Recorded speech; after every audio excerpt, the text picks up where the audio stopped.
MPTV, MP banget. Halo Trismania, jadi kali ini balik lagi bersama aku Renata Mordani dalam Kilas Trisma. Jadi kali ini kami lagi ada kegiatan FGD atau Forum Group Discussion. Nah, mau tahu gimana keseruan dari FGD ini? Ikutin Renata terus dalam MPTV, MP banget.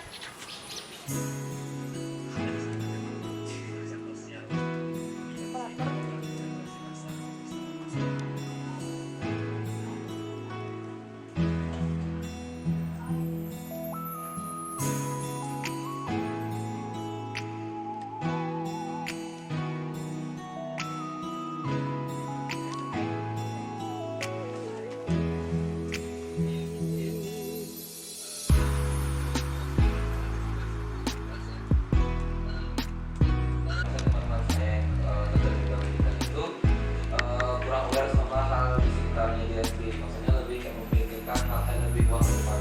Oh ya, ini tadi saya sudah dapat beberapa praktis. Dia juga adalah negara impor pesawat.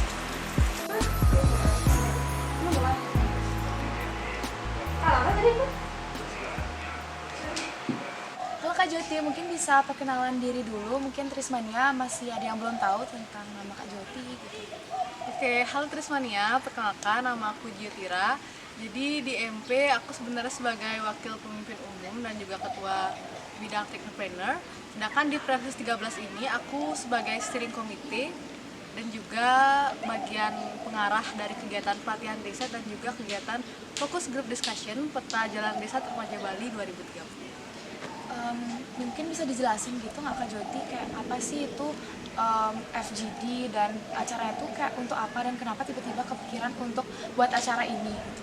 Oke, jadi FGD itu kepanjangan dari Focus Group Discussion ya, yang mana seperti namanya ini tuh merupakan kegiatan diskusi tapi terfokus langsung topiknya itu apa dan masing-masing pesertanya itu udah tahu apa yang harus mereka bicarakan.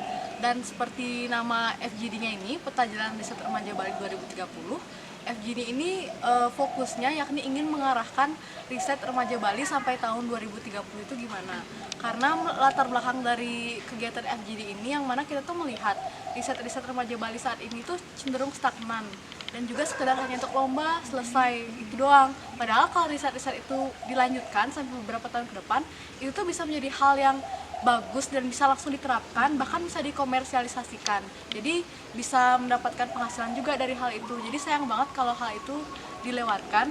Jadi dengan adanya FGD ini kita ingin membuat roadmap atau blueprint peta dari jalan desa remaja Bali ke depannya sampai tahun 2030 itu kayak gimana. Berarti FGD ini benar-benar bermanfaat banget ya untuk kita semua. Ya. Kalau boleh tahu FGD ini dibagi jadi beberapa sesi sih Kak Joti.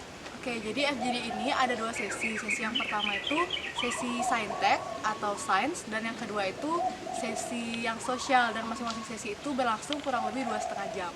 Tapi sebenarnya tuh waktunya sangat singkat, jadi masih banyak banget sebenarnya kemungkinan bakal ada FGD berikutnya di Madya Padma, karena satu FGD itu bisa berlangsung lama banget sebenarnya, karena tentunya orang-orang yang menjadi peserta di FGD ini memberikan masukan-masukan dengan sangat lengkap, kompleks, dan tentunya sangat menarik untuk dilanjutkan ke depannya. Dari cerita Kak Joti itu kayak luar biasa gitu FGD-nya. Nah, kalau boleh tahu pembicaranya dari mana aja sih sampai seluar biasa ini FGD itu?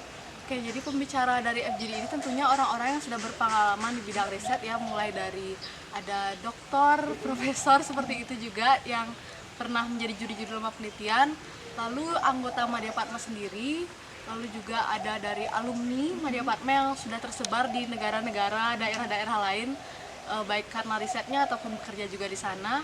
Tentunya juga ada dari remaja Bali pastinya, karena ini kan khusus untuk remaja Bali juga kan gitu ya. Jadi remaja-remaja Bali di luar Trisma pun juga ada juga yang mengikuti kegiatan FGD ini. Kalau boleh tahu pesertanya tuh ada berapa dan gimana cara Kak Joti tuh ngumpulin pesertanya gitu? Oke, jadi total pesertanya ini ada 17 ya. 17 itu udah yang sains sama sosial. Dan cara ngumpulinnya karena sebenarnya ini kan orang-orangnya ada alumni Madya Padma, anak-anak Madya Padma, dan orang-orang yang emang berkecimpung di dunia riset. Jadi kita tuh kayak udah pernah bertemu satu sama lain karena kita memang berkecimpung di bidang itu. Jadi nggak terlalu sulit sih untuk mencari peserta-pesertanya karena kebetulan mereka juga tertarik pas dihubungi untuk ikut kegiatan FGD ini. Jadi oh ayo boleh nih, menarik kayak gitu. Jadi mereka mau aja ikut kegiatan FGD ini. Mungkin ada kendala nggak bagi Kak Joti selama melakukan FGD tadi? Jadi untuk kendala yang berarti mungkin nggak ada, cuman tadi sebenarnya agak takut karena tadi sempat hujan ya, aku kayak takut koneksinya karena ini kan FGD-nya secara online. Jadi aku tadi agak sempat khawatir takut koneksinya gimana-gimana, jadi takut FGD-nya nggak lancar. Tapi Astungkara tadi ya nggak ada masalah fatal-fatal banget, jadi Astungkara bisa berjalan lancar. Jadi FGD ini kan baru pertama kali kita lakuin. Ada nggak hal menarik dari FGD ini?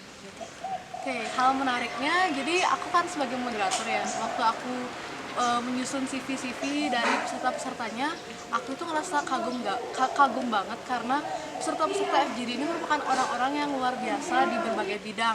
Misalnya di bidang sains ada yang dari mikrobiologi, entomologi, lalu juga ahli kimia, di bidang kebumian dan lain-lain. Yang sosial juga sama, ada yang ahli di bidang ekonomi, hukum, filsafat. Jadi pas aku baca, wah ini keren-keren banget sih pesertanya, pasti hasilnya juga nanti bakal memuaskan.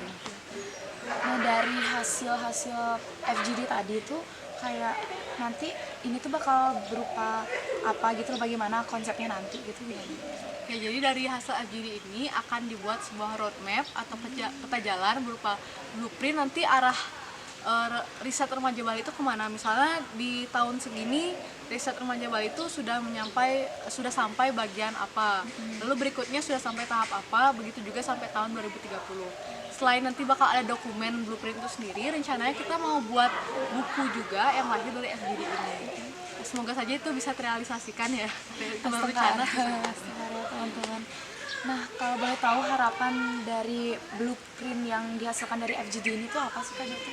Oke, harapannya semoga riset-riset remaja Bali setelah diarahkan dengan adanya FGD ini bisa lebih berkembang dari sebelumnya, nggak stagnan yang nggak cuma sekedar lomba, menang, selesai. Tapi harapannya riset-riset ini bisa dilanjutkan lagi ke depannya karena kita sebagai remaja kan akan memimpin bangsa ini ke depannya. Dengan riset-riset yang kita sudah mulai sejak ini, lalu diterapkan ke depannya, tentunya akan membantu kita sendiri dalam membangun bangsa ke depannya.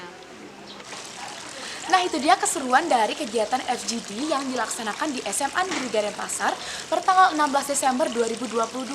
Nah, tunggu acara selanjutnya hanya di MPTV, MP banget!